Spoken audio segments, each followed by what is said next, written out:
Hello everyone, welcome back to ओकुल foundation to epics. मैं हूं अतिया अंसारी, आपकी history educator.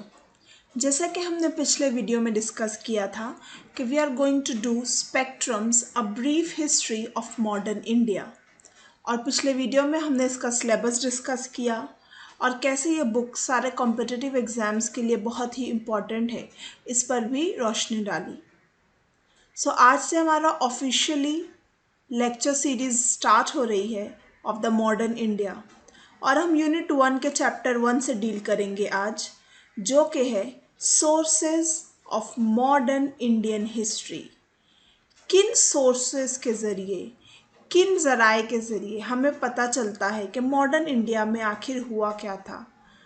So let's just officially begin that. Unit 1 जो कि है सोर्सेस एंड अप्रोचेस, ओके, उसमें चैप्टर 1 है जो कि आज हम डील करने वाले हैं, वो है sources for the history of modern India. And chapter 2 is about the approaches. Modern Indian history को डिफरेंट हिस्टोरियंस और थिंकर्स किन डिफरेंट पॉइंट ऑफ व्यू से देखते हैं, बट आज हम डील करेंगे सोर्सेस के साथ। Chapter 1, an abundance of historical material is available for studying India from mid 18th से mid 20th सेंचुरी तक। ओके, सो ये है हमारा modern India. Mid 18 that means 1757। अब हम सोचेंगे कि 1757 ही क्यों। सो 1757 में हुई थी बैटल ऑफ प्लासे, जो कि माना जाता है कि मॉडर्न इंडिया की शुरुआत हुई थी बैटल ऑफ प्लासे के ज़रिए। और मॉडर्न इंडिया अपने एंड की तरफ आता है मिड 20th सेंचुरी में, दैट मीन्स 1947, जब भारत आज़ाद हुआ था। तो दिस पीरियड फ्रॉम 1757 टिल 1957 ही कहलाता है modern India. In constructing the history of modern India, priority needs to be given to the archives. अब archives क्या होते हैं? So archives होते हैं collection of historical record. इसमें documents होते हैं और usually ये जो है primary source of history माने जाते हैं। हिस्ट्री में दो तरीके के important source होते हैं, एक तो प्राइमरी सोर्सेस और सेकेंडरी सोर्सेस। बट जो आर्काइव्स हैं वो प्राइमरी सोर्सेज में आते हैं। इनमें क्या हो सकता है? ये नॉर्मली होते हैं डॉक्यूमेंट्स जो किसी भी different department of that time ने बनाया हो सकता है। ये डिपार्टमेंट्स हो सकते हैं एडमिनिस्ट्रेशन से रिलेटेड, या फिर कोई वो लीगल डॉक्यूमेंट्स हो सकते हैं, या फिर कोई सोशल और कमर्शियल वर्क। बट ये जो आर्काइव्स होते हैं ये यूनिक डॉक्यूमेंट्स होते हैं, और इन डॉक्यूमेंट्स के लिखने का मतलब ये नहीं था कि जो हम आज 2020 में फ्यूचर जनरेशन हिस्ट्री को डिकोड कर सके। नहीं, ये डॉक्यूमेंट अपने पर्पस से लिखे गए थे, जो था रिकॉर्ड्स मेंटेन करना। बट आज हमारे लिए ये बहुत ही इम्पॉर्टेंट सोर्स बन गया है मॉडर्न इंडिया को जानने के लिए। और ये जो डॉक्यूमेंट्स होते हैं ये नॉर्मली गवर्नमेंट एजेंसीज के हैं, और ये हमें वेरियस लेवल्स पर भी दिखते हैं।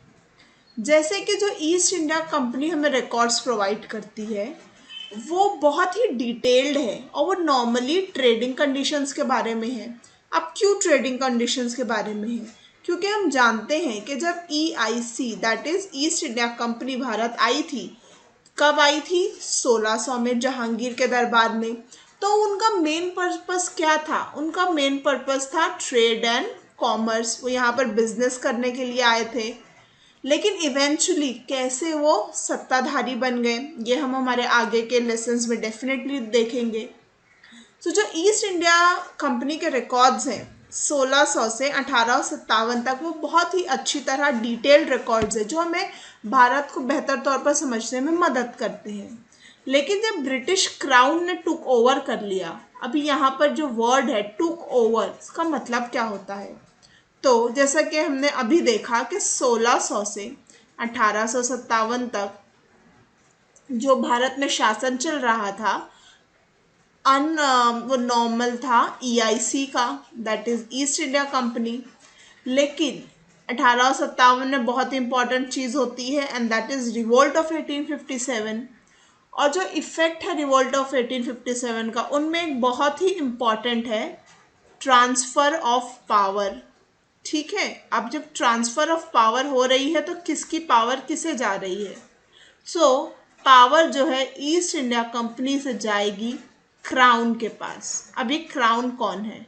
क्राउन का मतलब है इंग्लैंड के क्राउन के पास जाएगी।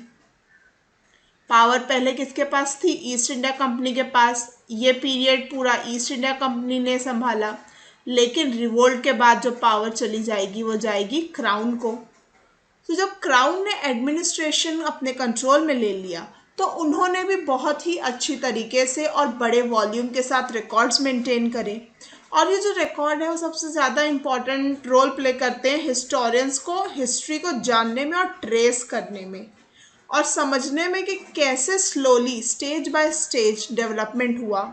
और जो वो डिसीजंस लिया करते थे, जो डिसीजंस और जो पॉलिसीज़ बनाई जाती थी ईस्ट इंडिया कंपनी के ज़रिए या फिर क्राउन के ज़रिए, उसके पीछे उनका पॉइंट ऑफ व्यू क्या था, उनकी साइकोलॉजी क्या थी, जो पॉलिसी मेकर्स थे वो क्यों सर्टेन रूल्स बना रहे थे।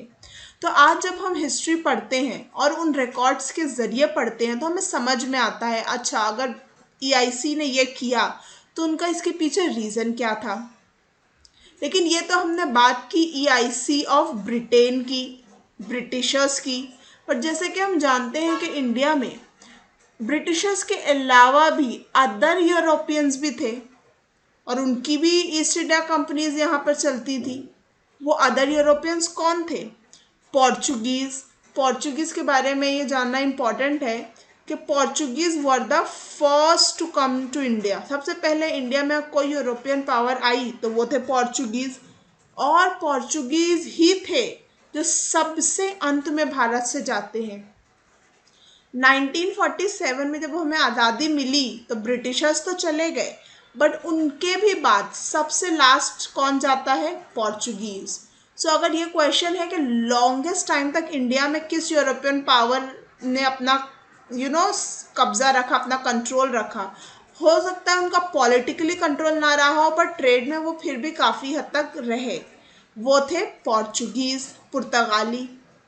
देन और यूरोपियन पावर्स थे डच, फ्रेंच, इवन डेन्स भी आते हैं अदर यूरोपियन पावर्स में। इन सब ने भी बहुत ही इंपॉर्टेंट रोल प्ले किया आर्काइव मेंटेनेंस में, लेकिन इनके 17वीं और 18वीं सदी के ही ज़्यादा डॉक्यूमेंट्स हमें मिलते हैं। दे आर प्राइमरली इम्पॉर्टेंट किस चीज़ के लिए? ऑफकोर्स इकोनॉमिक हिस्ट्री जानने के लिए। जैसा कि हम जानते हैं कि वो यहाँ पर आए ही थे ट्रेडिंग पर्पस से, तो जो उनके रिकॉर्ड्स हैं वो मेजॉरिटिवली इकोनॉमी के बारे में बताते हैं। बट उसके अलावा भी हम बहुत कुछ उनके पॉलिटिकल सेटअप के बारे में उन इकोनॉमिक रिकॉर्ड्स के ज़रिए जान सकते हैं। उसी वक्त के बहुत ही कंटेम्प्रेरी या फिर सेमी कंटेम्प्रेरी वर्क्स भी हमें मिलते हैं, जिनमें हम मेमोइर्स कह सकते हैं या जो बायोग्राफीज़ लिखी जाती हैं लोगों पर, या कुछ लोग जो ऑटोबायोग्राफीज़ लिखते हैं खुद की लेखी, या फिर हर वक्त में जो ट्रैवलर्स आते हैं वो अपने जो ट्रैवल अकाउंट लिखते हैं, जिसे हम सफ़रनामा भी कहते हैं, वो हमें बहुत ही इंटरेस्टिंग और यूज़फुल चीज़ें बताता है। वो चीज़ें जो हमें नॉर्मल ऑफिशियल रिकॉर्ड्स में ना मिले, हम उसे बहुत छोटी समझते हों, लेकिन जो ये पर्सनल अकाउंट्स होते हैं, जो बायोग्राफीज और ट्रैवल अकाउंट्स होते हैं, उसके ज़रिए हमें हिस्ट्री में झांकने का मौका मिलता है। और ये हमें बहुत मिला 18वीं और अर्ली 19वीं सदी में। लेकिन उसके बाद जो हुआ उसने काफ़ी कुछ चेंज कर दिया, और वो था न्यूज़पेपर और जर्नल्स का आना। और जो letter part of 18th century है उसमें ये सब बदल चुका था। And they provide very valuable information, no doubt, about what, of course, our Indian society. Specially जो 19वीं और 20वीं सदी तक न्यूज़पेपर और जर्नल्स के रोल्स बहुत ज़्यादा हो गए थे। इसके अलावा जो अदर सोर्सेज हमें मिलते हैं वो है ओरल एविडेंसेस, मतलब जो लिखे नहीं गए हैं, नॉन रिटन, ये लिखे नहीं गए हैं। ओरल जो हमें ज़बानी लोगों से मिलते हैं, जो स्टोरीज़ के तौर पे हमें मिलती हैं। या फिर जो हमारे क्रिएटिव लिटरेचर हो गया, फॉर एग्जांपल बायोग्राफीज हो या मेमोइर्स हो, ये क्रिएटिव लिटरेचर में इतना नहीं आएगा जितना क्रिएटिव लिटरेचर में फॉर एग्जांपल अगर कोई नॉवेल लिखी गई है या फिर कोई पोएम लिखी गई है या कोई भी अलग फॉर्म ऑफ लिटरेचर लिखा गया है फॉर क्रिएटिविटी पर्पसेस, तो वो इसमें आता है। देन ऑफ कोर्स पेंटिंग, उस वक्त की पेंटिंग हमें बहुत कुछ बताती है, नॉट ओनली उनकी सोसाइटी में क्या हो रहा था बट उनकी कंडीशन क्या थी इन बहुत ही अलग अलग स्फेयर्स में। अब हम देखेंगे कि आर्काइवल मटेरियल्स कितने टाइप के होते हैं। तो बेसिकली 4 टाइप के होते हैं, मतलब 4 टाइप के नहीं कह सकते, 4 लेवल्स पर होते हैं। जैसे एक आर्काइव है जो हमारा सेंटर मेंटेन करता है, जो सेंट्रल गवर्नमेंट के आर्काइव्स होते हैं। देन सेकंड उसके बाद आते हैं स्टेट गवर्नमेंट। देन उसके बाद इंटरमीडिएट एंड सब ऑर्डिनेट, जैसे हम कह सकते हैं तालुका या तहसील के लेवल पर। और चौथे आर्काइव्स जो होते हैं हमारी, वो जुडिशरी, जो हमारी अदालतें हैं वो मेंटेन करती हैं। और इन 4 के अलावा एक 5वीं टाइप और कैटेगरी हो सकती है प्राइवेट आर्काइव्स की। अब प्राइवेट आर्काइव्स क्या होंगे? सो ये जो आर्काइव्स होंगे वो गवर्नमेंट के थ्रू नहीं मेंटेन किए जाएंगे, गवर्नमेंट के थ्रू नहीं मेंटेन किए जाएंगे। कोई इंडिविजुअल या कोई फैमिली वो अपने पर्सनल आर्काइव्स अगर मेंटेन कर रही है तो हम उन्हें प्राइवेट आर्काइव्स कहेंगे। और वन मोर सोर्स जो अवेलेबल है वो है अब्रॉड, यानी जो सोर्सेज इंडिया में राइट नाउ अवेलेबल नहीं है। फॉर एग्जांपल इंडिया में इतनी यूरोपियन पावर्स थी तो उन्होंने कुछ लिखा और वो अपने साथ अपने देश वापस ले गए, तो वो चीज़ें, वो सोर्सेज तो इंडिया के बारे में है बट वो इंडिया में अवेलेबल नहीं है, तो वो होंगे हमारे अब्रॉड के सोर्सेज। ठीक है, सो हम वन बाय वन डील करते हैं। First that is central government के जो आर्काइव्स हैं, ऑफ कोर्स वो कहाँ पर होंगे?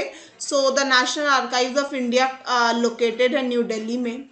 और मोस्ट ऑफ जो आर्काइव्स हैं हमारे वो वहीं पर हमें मिलते हैं, और वो बहुत ही रिलायबल है और बहुत ही ऑथेंटिक है, बहुत ही सच्चे और खरे हैं। अगर हमें हिस्ट्री डिकोड करनी है तो ये आर्काइव्स हमारे लिए बेस्ट फॉर्म हो सकते हैं।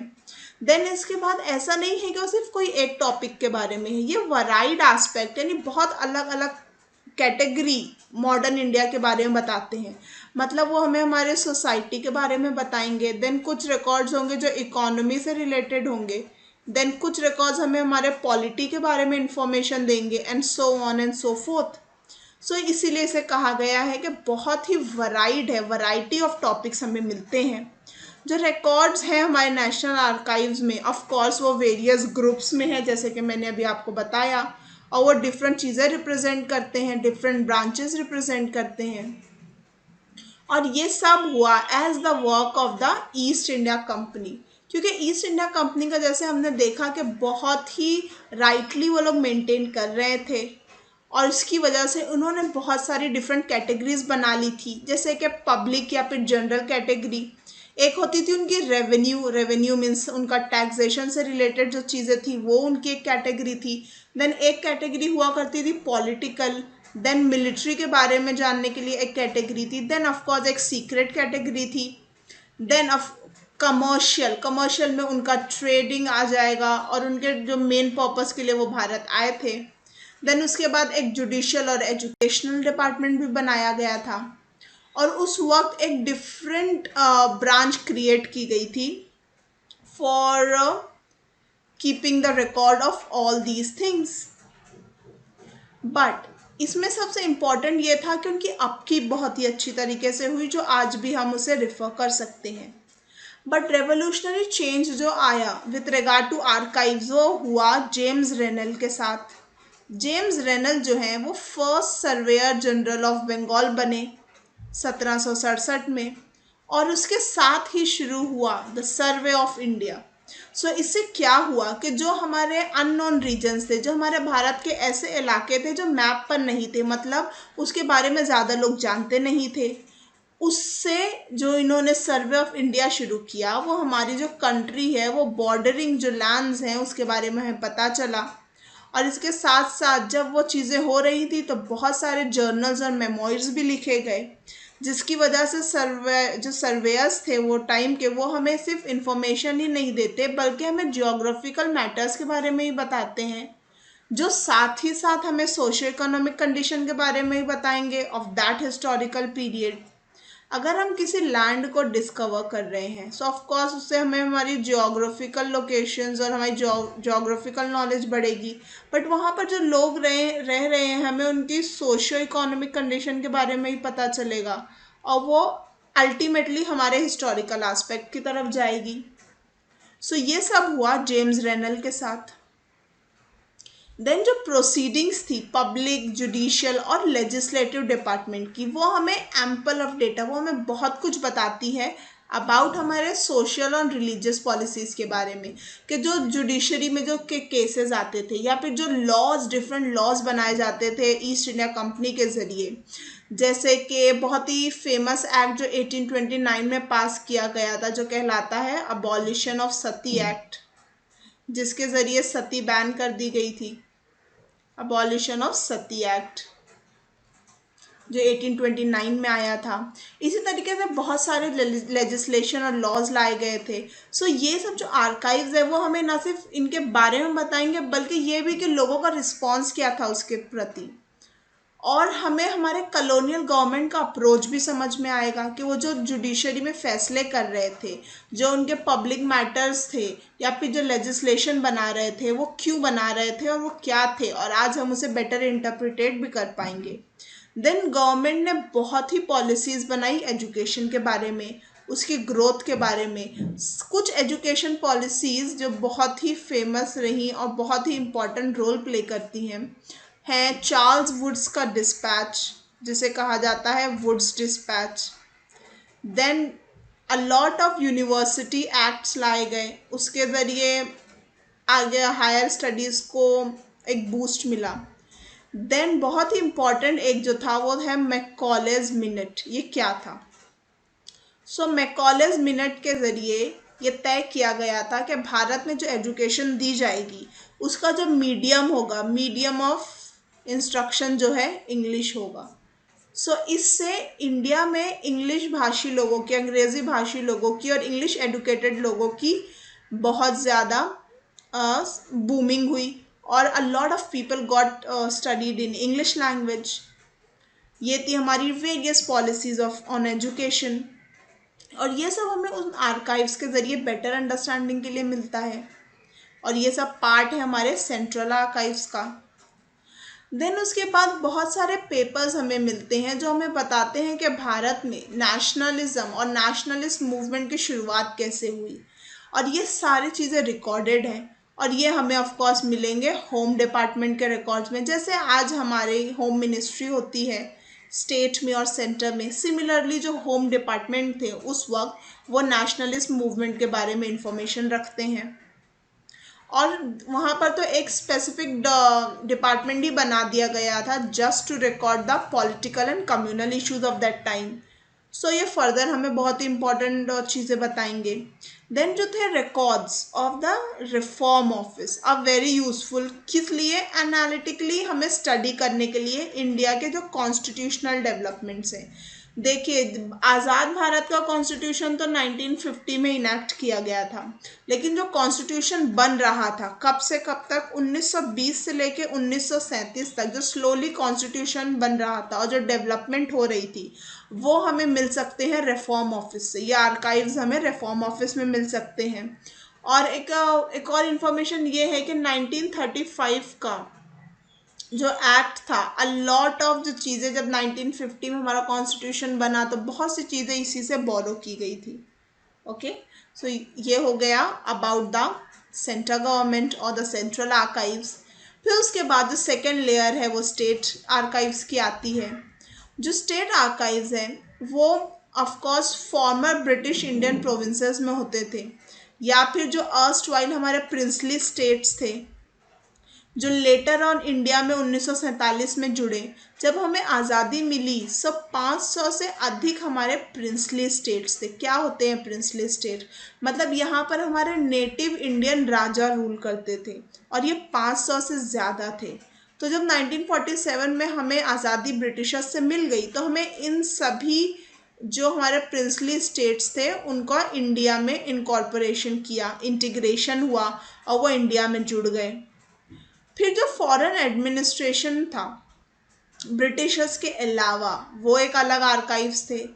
एंड इन सब के अलावा जो इंडियन पावर्स थे जिन्हें ब्रिटिशर्स ने टेक ओवर कर लिया था, फॉर एग्जांपल अगर हम लाहौर के किंगडम की बात करें जो खालसा दरबार भी कहलाता था वो, या फिर एक अनदर इम्पॉर्टेंट कलेक्शन हमें मिलता है मराठास के ज़रिए जो कहलाता था पेशवा दफ्तर।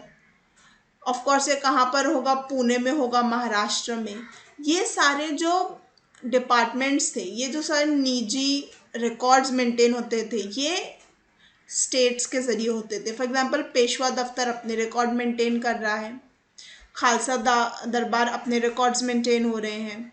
So it was the forms the most valuable single source, अगर हम पेशवा दफ्तर की बात करें तो मराठा हिस्ट्री को जानने के लिए। एंड ये ऑलमोस्ट एक सेंचुरी तक की इंफॉर्मेशन हमें देता है, जस्ट बिफोर, थोड़े वक्त पहले तक जब पेशवास का फॉल शुरू हुआ। और अगर हमें प्रिंसली स्टेट के बारे में इंफॉर्मेशन जाननी है, उनके आर्काइव्स को देखना है, सो स्टेट वाइज जो है आर्काइव्स मिलेंगे। फॉर एग्जांपल अगर हमें राजस्थान के डिफरेंट प्रिंसली स्टेट यानी राजा, छोटी छोटी जो राजा थे और जो उनके स्टेट्स थे उनके बारे में जानना है, सो अगर वो जयपुर, बीकानेर, जोधपुर या उदयपुर के बारे में कुछ भी जानना है तो ऑफकोर्स स्टेट आर्काइव्स हमें कहाँ का देखना पड़ेगा, राजस्थान का। सिमिलरली ये सारी चीज़ें कहाँ पर मिलेंगी, राजस्थान स्टेट आर्काइव्स में जो कि बीकानेर में है। और अगर हमें डोगरा रूल जो कि कश्मीर में था, जम्मू एंड कश्मीर में, उसके बारे में कुछ जानना है, सो हमें जो पेपर्स हैं वो जम्मू में मिलेंगे। ऐसा ही अगर हम मध्य प्रदेश की बात करें और उसके डिफरेंट प्रिंसली स्टेट जो कि ग्वालियर, इंदौर, भोपाल या फिर रेवा, सो ये सारे हमें एमपी में मिलते हैं। और अगर हम हमारे साउथ इंडिया की बात करते हैं, जैसे कि ट्रेवनकोर हो गया या कोचिन जो कि केरला में है, या फिर मैसूर जो कि कर्नाटका में है, और जैसा कि हमने देखा कोल्हापुर जो कि पार्ट ऑफ महाराष्ट्र है। सो ये सब स्टेट वाइज हैं और पर्टिकुलर स्टेट के उनके अकॉर्डिंग जो से डिपार्टमेंट्स होंगे वहाँ पर हमें आर्काइव्स मिल जाएंगे। अब थर्ड टाइप आता है आर्काइव्स ऑफ द प्रेसिडेंसीज। कितने प्रेसिडेंसीज हैं? 3 प्रेसिडेंसीज। तो व्हाट आर द 3 प्रेसिडेंसीज? एक तो है Bengal presidency, then comes Madras presidency, and last but not the least is Bombay presidency. ठीक है, ये 3 प्रेसिडेंसीज हैं, 3 presidencies, Bengal, Madras and Bombay. Fort William बहुत ही फेमस फोर्ट है जो कि बंगाल प्रेसिडेंसी का पार्ट था। ये जो था, यहाँ पे जो रिकॉर्ड्स रखे गए थे बंगाल प्रेसिडेंसी के, ये सैक ऑफ कलकत्ता जब हुआ 1756 में, जस्ट वहाँ पर सारे रिकॉर्ड लॉस हो गए। ओके, सो जो बहुत ही अर्ली, बहुत ही पहले के रिकॉर्ड्स हैं बंगाल के, वो सैक ऑफ कलकत्ता के दौरान लॉस हो गए। बट जो बंगाल प्रेसिडेंसी की आर्काइव्स है after the British victory of Plassey, यानी हम बात कर रहे हैं 1757 के बाद, 56 में लॉस हो गए, बट जब 57 के बाद से यानी प्लासे के बाद से मोर और लेस जो डॉक्यूमेंट्स है वो कंप्लीट सीरीज में अवेलेबल हैं, और वो बहुत ही अच्छी तरीके से नेशनल आर्काइव्स ऑफ इंडिया में, और कुछ जो है स्टेट आर्काइव जैसा कि हमने देखा। और अगर हम बंगाल की बात कर रहे हैं तो कहाँ होगा state archive? Of course West Bengal में होगा। सो वो सेंटर और स्टेट दोनों के दरमियान जो हमें बंगाल के आर्काइव्स मिल जाते हैं, सेंटर और देन उनका खुद का स्टेट बंगाल। और इसके साथ अगर हम हमारी सेकेंड प्रेसिडेंसी की बात करें, that is the Madras presidency, उसके जो रिकॉर्ड्स है 1670 से लेकर बहुत से इंपॉर्टेंट रिकॉर्ड्स जो हैं वो governor and council of fort में रखे हैं। विच फोर्ट में? तो जैसे कि बंगाल का इंपॉर्टेंट फोर्ट था फोर्ट विलियम, सिमिलरली मद्रास का है Saint George. Okay, you have to remember this, Saint George and Fort William. In these record there is plenty of information. Of course किसके बारे में है information? हमें मिलती है rise and fall of English East India Company. Madras के record हमें बहुत ही इंपॉर्टेंटली बताते हैं कि कैसे ब्रिटिशर्स की राइज और फॉल हुई, वो कैसे एक पॉलिटिकल पावर बने और कैसे उन्होंने साउथ और डेक्कन में अपनी पावर बढ़ाई।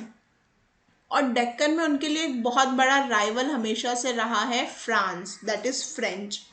और सबसे इम्पोर्टेंट जो थे उनकी 3 वॉर्स हुई हैं, ए एंग्लो फ्रेंच वॉर्स, जिसे हम कहते हैं Carnatic wars. Okay, so 3 Carnatic wars have been taken place France और ब्रिटिशर्स के दरमियान, जिसमें अल्टीमेटली ब्रिटिशर्स जीते थे। And the English conflicts with other Indian powers, ऐसा नहीं था कि उन्होंने सिर्फ फ्रांस के साथ मुठभेड़ थी, बल्कि जो हमारे इंडियन रूलर्स भी थे डेक्कन के, उन्होंने भी ब्रिटिशर्स के साथ बहुत ही खींचातानी हुई थी। जैसे कि उसमें बहुत ही एक इम्पॉर्टेंट आ जाते हैं टीपू सुल्तान ऑफ मैसूर, ये भी एक सदर्न स्टेट था, टीपू सुल्तान ऑफ मैसूर। मैसूर और ब्रिटिशर्स के दरमियान भी 4 बार बैटल हुई थी, जिसे हम एंग्लो मैसूर वॉर्स का कहते हैं। देन थर्ड प्रेसिडेंसी है बॉम्बे प्रेसिडेंसी, लेकिन हमें यहाँ पर समझना पड़ेगा कि जो बॉम्बे है, बॉम्बे प्रेसिडेंसी है, वो इक्वल नहीं है आज के मुंबई सिटी से। अगर हम ज्योग्राफिकली बात कर रहे हैं तो जब हम बॉम्बे प्रेसिडेंसी कहते हैं तो हमारा मतलब है कि वेस्टर्न इंडिया, दैट मीन्स उसमें महाराष्ट्र, गुजरात, सिंध, बल्कि कन्नड़ा स्पीकिंग डिस्ट्रिक्ट भी उसमें शामिल थे। सो बॉम्बे प्रेसिडेंसी था वेस्टर्न इंडिया और एक बहुत बड़ा पार्ट था। आज का मुंबई सिटी और बॉम्बे प्रेसिडेंसी ज्योग्राफिकली सेम नहीं है। ओके, देन जैसे कि हमने देखा कि यहाँ पर अदर पावर्स भी थी, अदर यूरोपियन पावर्स भी थी। सो वो कौन थी? हमने देखा पोर्चुगीज़, फ्रेंच, डच और डेन्स थी। बट उन्होंने क्या किया? तो जो पोर्चुगीज़ हैं उनके जो रिकॉर्ड्स हैं वो मोस्टली गोवा में मिलते हैं, क्योंकि गोवा उनका हेडक्वार्टर हुआ करता था। एंड जो है वो मेनली बिलोंग करते हैं 1700 से 1900 के दरमियान के, और वो बहुत ही इम्पॉर्टेंट पोर्चुगीज़ पोजेशंस है इंडिया में। और ये मोस्टली हमें किस चीज़ के बारे में बताते हैं? तो ऑफ कोर्स उनके ट्रेड एंड कॉमर्स के बारे में हमें ज़्यादा पता चलता है। और क्या डिफरेंट रीजन्स थे? तो जो था लिस्बन और गोवा जो उनका इंडिया में हेडक्वार्टर था, और जो लिस्बन पोर्चुगीज़ का पुर्तगाल में मेन एरिया था। सो इनके दरमियान जो ट्रेडिंग होती थी उसके हमें रिकॉर्ड्स मिलते हैं, ऑर्डर्स मिलते हैं, डिस्पैच यानी जो रसीद थी वो मिलती है, और पुर्तगाल और इंडिया के रिलेशंस के बारे में, उनके हिस्टोरिकल मटेरियल के बारे में पता चलता है। देन सेकेंड यूरोपियन पावर्स जो थे डच। सो इनके जो हेडक्वार्टर इंडिया में था वो था कोचिन। सो ये उनका मेन एरिया है जहाँ पे हमें आर्काइव्स मिलते हैं, साथ ही साथ मलाबार भी। और ये कहाँ पर स्टोर किए गए हैं? तो आज के मद्रास रिकॉर्ड ऑफिस में हमें ये मिलेंगे। Chinsurah in the state archives of West Bengal, कुछ वेस्ट बंगाल में भी मिलेंगे, क्योंकि जो हमारा सदर्न इंडिया है जब वो little bit up we can find West Bengal. So कुछ एरियाज जो हैं, कुछ रिकॉर्ड्स जो हैं वो वेस्ट बंगाल में भी अवेलेबल हैं। ऑफ हुम हम बात कर रहे हैं? डच की। देन अगर हम देखें ब्रिटेन के बाद जो सेकंड पावरफुल यूरोपियन इंडिया में रहे वो थे फ्रेंच, जिन्होंने उनसे सबसे ज़्यादा लड़ाई भी की। इनके जो आर्काइव्स हैं वो हमें मिलते हैं चंदन नगर में और पौंडीचेरी में, जो कि हम पुडुचेरी भी कहते हैं। लेकिन एक चीज़ जो फ्रेंच के साथ हुई वो ये था कि वो जाने से पहले उनके बहुत सारे जो आर्काइव्स हैं वो पेरिस भेज चुके थे। पेरिस क्या है? फ्रांस की राजधानी है। ओके, उनका सेंटर है। तो वो इंडिया से जाने से पहले उनकी जो अथॉरिटीज़ थी उन्होंने बहुत सारे सेटलमेंट्स कर लिए थे और उनके आर्काइव्स पेरिस जा चुके थे। सिमिलरली जो डेनिश है यानी जो डेन्स थे, उनकी भी जो बहुत सारी पोजेशंस थी वो ऑलरेडी कोपनहेगन, अगेन उनका सेंटर, वहाँ पर भेज दी गई थी। Okay, east India and the remaining Danish records, जो कुछ डेनिश रिकॉर्ड्स मतलब बच गए हैं, वो मेनली जो है वो ट्रेंक्यूबर के बारे में है, वो है हमारे पास, जो कि मद्रास रिकॉर्ड ऑफिस में अवेलेबल है।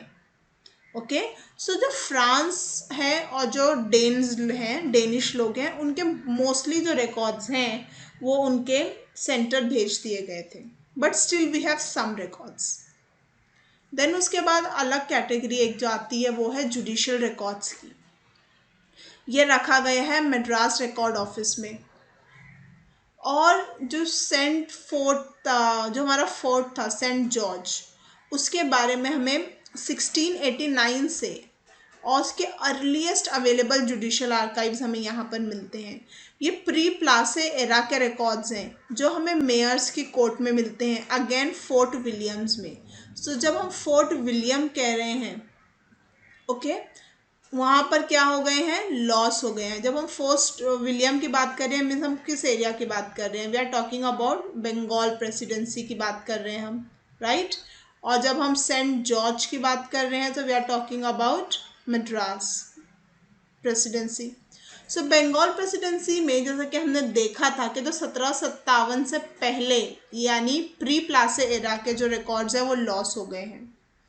1757 और 73 यानी प्लासे से 73 तक के जो रिकॉर्ड हैं वो अच्छे से मेंटेन्ड है कैलकाटा हाई कोर्ट में, ओके। और कुछ रिकॉर्ड जो है सुप्रीम कोर्ट ऑफ बंगाल में भी प्रॉपरली मेंटेन किए गए हैं।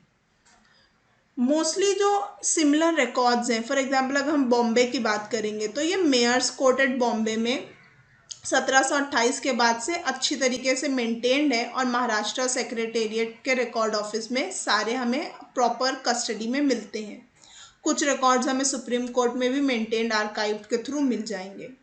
But apart from containing the proceeding and minutes, मतलब इसमें सिर्फ ये नहीं था कि क्या हुआ कोर्ट में और कैसे किस वक्त किसने क्या कहा, प्रोसीडिंग्स कैसी चली, इसके अलावा भी जो ये रिकॉर्ड्स हैं, जो जुडिशियल रिकॉर्ड्स हैं, अदालत के रिकॉर्ड्स हैं, हमें उस वक्त के विल्स, जो लोग अपनी विल बनाते थे या फिर जो उनके प्रोबेट्स होते थे या फिर जो लेटर लिखे जाते थे एडमिनिस्ट्रेशन को या एडमिनिस्ट्रेशन के ज़रिए, ये सब हमारे लिए बहुत इंपॉर्टेंट रोल प्ले करते हैं। किस चीज़ के लिए, तो जीनियोलॉजिकल स्टडीज़ के लिए, जानने के लिए कि लोगों की जीनियोलॉजी का क्या लिंकेज है, और हमें ये इन्वेस्टिगेट करने में बेटर अंडरस्टैंडिंग मिलती है।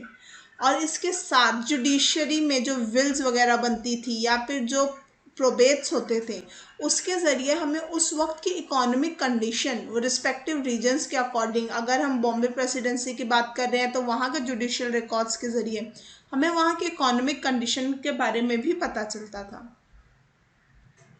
Then comes another category that is the published archives, वो आर्काइव जो पब्लिश होकर पब्लिक डोमेन में आ गए हैं, ओके, यानी ये सबके हासिल में है, ये anyone can read about it.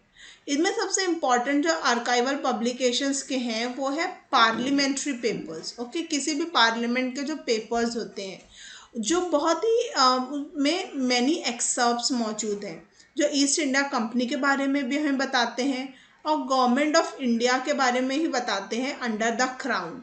यानी जब 1857 के बाद क्राउन ने टेक ओवर कर लिया या फिर उससे पहले जब EIC थी तो कैसे उनकी वर्किंग थी, वो कैसे प्रोसीड करते थे, क्या चीज़ें किस चीज़ पर अमल किया जाता था, ये सब हमें पार्लियामेंट्री रिकॉर्ड्स के ज़रिए पता चलता है। बहुत सारी पार्लियामेंट्री रिपोर्ट्स हैं, डिफरेंट कमेटीज़ की रिपोर्ट है, रॉयल कमीशन जो तैनात किए जाते थे स्पेसिफिक सब्जेक्ट्स पर। फॉर एग्जांपल एक बार जब सूखा पड़ा था, फैमिन था, फैमिन ऑफ बंगाल पे एक रॉयल कमीशन बैठाई गई थी। देन वो डिफरेंट कमेटीज़ यानी हंटर्स कमीशन और ऐसे बहुत से डिफरेंट कमीशंस बनाए जाते थे। फॉर एग्जांपल जब साइमन भारत आए थे, जिससे हम गो बैक साइमन का नारा जहाँ से शुरू हुआ, वो भी एक कमेटी और कमीशन के थ्रू आए थे इंडिया में ऑन स्पेसिफिक सब्जेक्ट के बारे में अपनी रिपोर्ट तैयार करने। और ये जो कमीशन और कमेटीज़ होती थी वो बहुत सारे डिफरेंट टॉपिक्स पर होती थी। कभी वो एजुकेशन पर हो सकती थी या फिर हमारे कुछ सिविल रिफॉर्म्स करने हैं, कुछ हमारी सोसाइटी में रिफॉर्म लाना है, या फिर जैसे कि मैंने फेमिन की बात की, अगर कोई आपदा आ गई है तो उस पर क्या हालात है, क्यों ऐसा हुआ और उसके क्या रीजंस हो सकते हैं और हमें क्या करना चाहिए उसे बेटर करने के लिए, वो हो सकता है। सो ये सब जो है हमें पार्लियामेंट्री डिबेट्स भी हमें मिलती थी।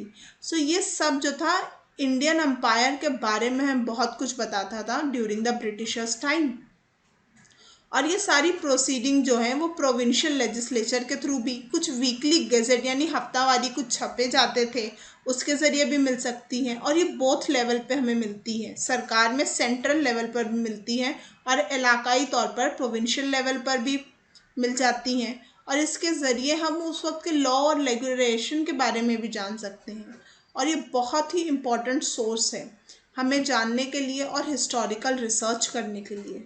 इन द नेक्स्ट वीडियो जो कि होगा पार्ट 2 ऑफ चैप्टर 1, उसमें हम डील करेंगे प्राइवेट आर्काइव से, और जो मेमोइर्स होते हैं या बायोग्राफीज लोग लिखते हैं या फिर डिफरेंट ट्रैवलर्स के अकाउंट्स।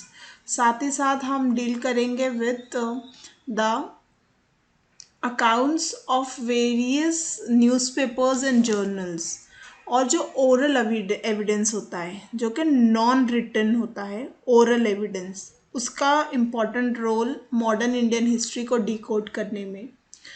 उसके बाद जो क्रिएटिव लिटरेचर, जो उस वक्त का साहित्य लिखा गया, वो कैसे different phases of that time को दर्शाता है, और पेंटिंग ने कैसे एक इम्पॉर्टेंट रोल प्ले किया मॉडर्न इंडिया के बारे में, हमें उनकी सोशल और इकोनॉमिक या फिर कल्चरल कंडीशन के बारे में बताने के लिए। Till then I hope you all have understood आज के लेक्चर को, and if you have not subscribe to our channel yet, please subscribe कीजिए and also press the bell icon so that आपको नोटिफिकेशन अगले वीडियो की मिल सके। अगर आपकी कोई क्वेरी है कंटेंट को रिलेटेड, या फिर आप कुछ लिखना चाहते हैं, तो कमेंट सेक्शन में लिख सकते हैं। I will personally reply to all your doubts and queries within 24 hours. You can also share your feedback with us so that हम इम्प्रूव कर सकें if required. You can also connect with us through Okul website, Twitter page, Telegram और email। इन सभी चीज़ों की link नीचे description में आपको मिल जाएगी। And don't forget to share these videos आपके फ्रेंड्स और कलीग्स के साथ सो दैट हर कोई इससे बेनिफिट उठा सके। Thank you all for this session and we'll meet in the next session. Till then, enjoy learning with Okul.